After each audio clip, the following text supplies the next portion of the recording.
Hi, this video, well, you know how I've mentioned in other videos that I have been showing my actual play to family and friends. And because of some things that they said, it got me thinking about the beauty of roleplay and a possible proof of roleplay. You know how in any artistic expression, when it comes to dancing or music, playing an instrument, a brilliant performance when it comes to acting, painting, there is a certain beautiful delicacy to things. That is when the dancer carries out some sort of dance routine that is so beautiful to behold and you wanted to keep on going and you want that sense of harmony, of aesthetics to continue. Or the painting, you see this landscape and it looks, because of the style, because of the way that the painter communicated his or her emotions onto the painting, it looks more real than some photographs. It looks more alive, like you almost see the images moving, but in a very surreal way. It could be applied to anything, like a stage performance that communicates emotions perfectly. That music, when someone plays an instrument and it touches something within you, like some delicate chord or something, it's difficult to explain. Now imagine all of those situations, but distorted, ruined. Imagine the dance routine and suddenly the ballet dancer, imagine the most beautiful ballet, and the dancer suddenly starts to twitch and convulse and do all sorts of stupid things. Perhaps the dancer starts to twerk in the middle of a very delicate performance, or maybe during the song, someone is playing the music, someone is playing the violin, and they're like, and they messed it up, and now the performance is ruined. It gets you, it's a horrible, jarring sensation that it pulls you out. Or in a painting, imagine that you have this beautiful painting and somebody comes along with a can or bucket of paint and just ruins the entire thing.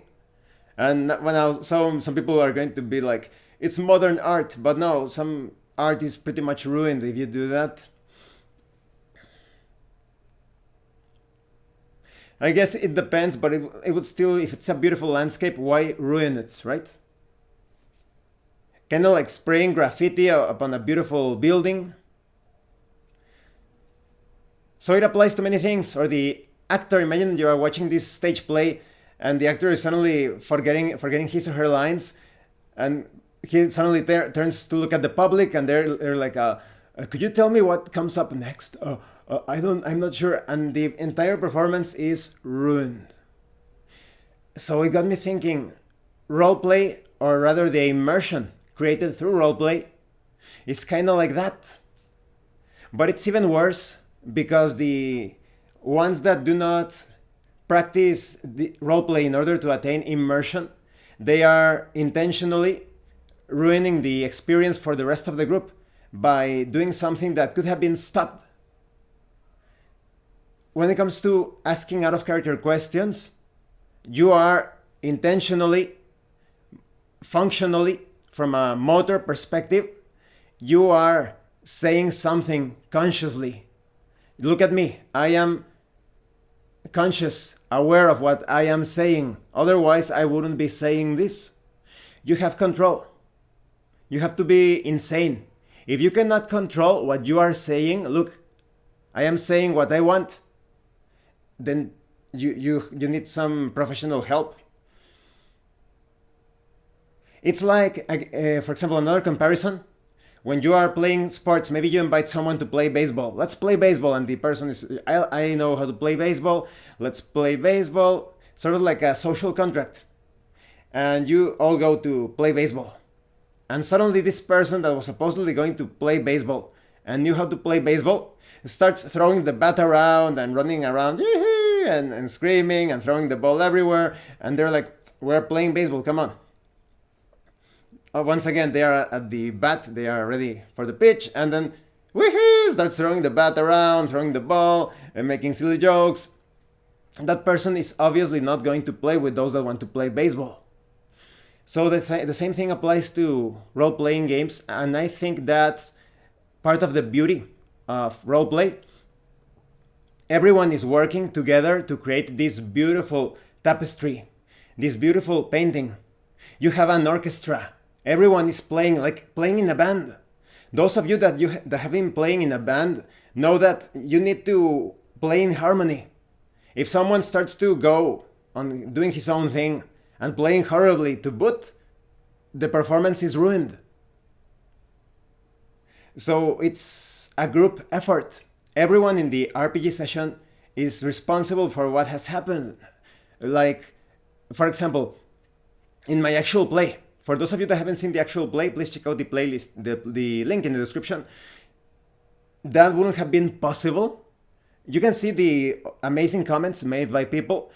It would have gone horribly wrong to waste if C4 Crispy or Full Metal State suddenly started to ask out of character questions. They would have shattered this beautiful fantasy world.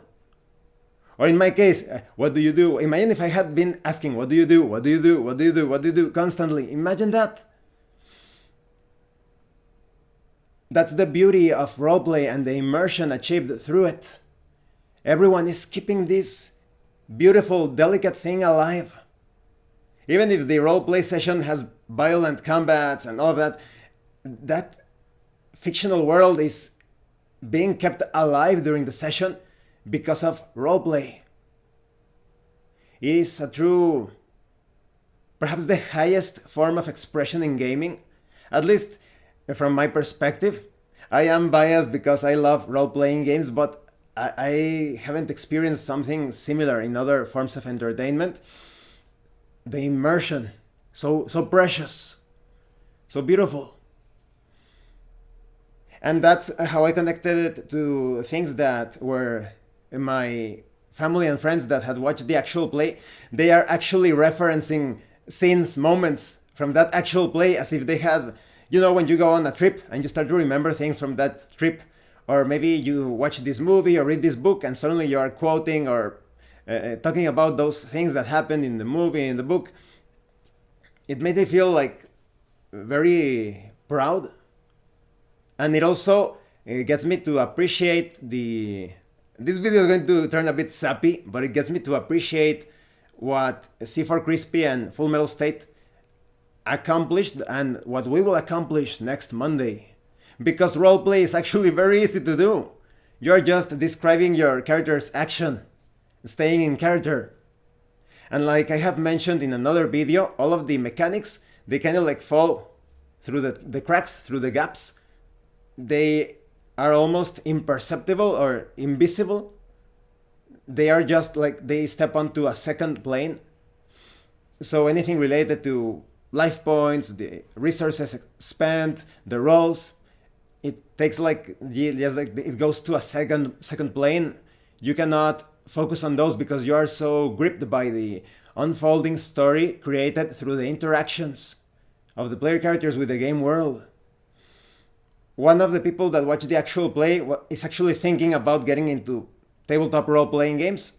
But I told him, well, let me finish my current campaign, the one in the physical table. You know, I am running the Dark and Terrible campaign here online, but I am also running it with my 2 players. And I don't want the dynamics to be spoiled because they have a good thing going. So if I introduce a 3rd player, perhaps the painting, the song could be... I want to keep things going, especially now that they have some significant progress in the campaign. So now I have a potential role player here because of that actual play.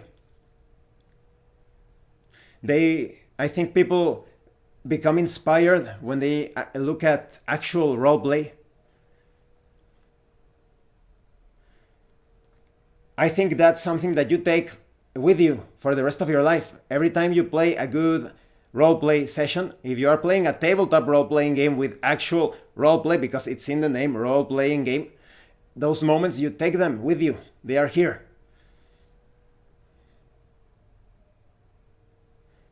You are not, if there is no roleplay, those are going to be some very sloppy and pathetic memories, in my opinion. Like, what do you want to remember? When you actually participated in that game and you felt as if you actually went into that temple. I am pretty sure that C4 Crispy and Full Metal State, they will remember the adventure as if they actually went into that forsaken place, into the hidden valley, and deep into that accursed temple. They are not going to be thinking, oh, remember when I was asking out of character questions and I put this straw on this nostril and I blew it out. Oh, it was so funny. And remember the game master asking, what do you do? What do you do? Do you remember? That's terrible. That's not even funny. If there are some funny out of character moments, maybe some people will treasure those moments, but it's not a role-playing session. It's not there is no roleplay in that RPG session. But now, and as a game master, I remember that adventure so vividly. It just happened about a week ago. No, like 2 weeks more or less. And I think of it as something that actually I witnessed there. As if I was there. It's very touching. I was there in that fictional world. And those are the memories that you create when you play tabletop role-playing games. I think that's part of the beauty. Let me know your thoughts on this. I would love to know maybe you have like a memorable role-play session or something. Please let me know in the comments section. As always, thank you for watching my videos. Thank you for your likes and your comments. If you have any other questions or comments, please let me know. And thank you so much to those of you that are going the extra mile to support the channel. If anyone else wishes to further support the channel, the information on how to do that will be in the description below. And remember, it is better to roleplay and fail in character than not to roleplay and fail as a player. Once again, thank you. And see you later.